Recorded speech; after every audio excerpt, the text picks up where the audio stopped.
Pour moi, c'est important de témoigner, de relayer, de partager avec d'autres ma maladie. Bonjour, je m'appelle Brigitte, j'ai 51 ans, je suis chargée de recrutement et je suis atteinte d'un cancer du sein métastatique depuis 2006.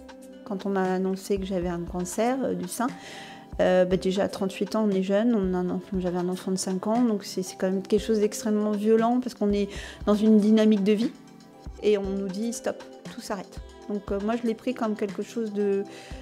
Ouais, un mur, comme si j'étais en voiture et que je me prenais un mur, je devais m'arrêter et changer de direction, aller se trouver une autre vie, du secours aussi, comment je vais être soignée, voilà, beaucoup de peur au début.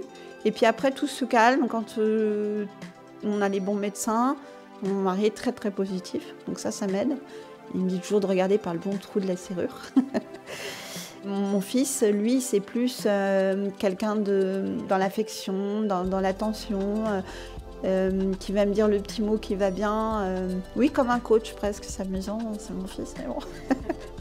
Enfin, mes amis, j'en ai beaucoup.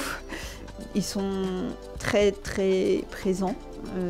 J'ai des attentions au quotidien, des petits mots, des messages, comment ça va, des petites photos. Toujours quelque chose qui fait que je sais qu'ils sont là. J'ai découvert la motothérapie comme étant un outil essentiel pour guérir, pour continuer à avancer, si ce n'est guérir, en tout cas vivre avec. J'applique ma façon de piloter ma moto à ma vie.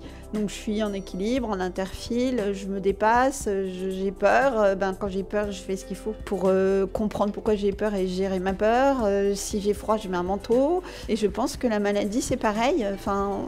Au quotidien, surtout quand on est métastasique, on ne sait pas ce qui va arriver demain de toute façon. Encore une fois, donc l'instant. Et la moto, c'est l'instant, même si on anticipe un tout petit peu quand même. Mais on ne va pas trop anticiper qu'un chat va traverser la rue sous nos roues. Mais s'il le fait, on va le gérer.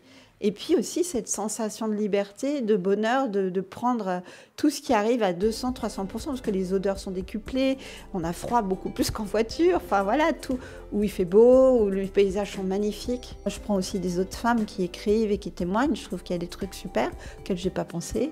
Allez, on est tous ensemble, toi tu fais quoi, moi je fais ça, dans le partage, on s'entraide quoi. On développe l'adaptation, on développe le courage, on développe plein de choses qui sont peut-être inconscientes, on n'a pas les compétences inconscientes. Le fait que j'ai eu cette maladie et que je sois positive, je peux amener quelque chose de positif dans une équipe, être moteur et dire attendez, vous inquiétez pas, ça va bien se passer. Cette maladie fait voir la vie comme étant quelque chose d'important, de beau et qu'il faut en profiter maintenant, là, pas demain. C'est trop tard.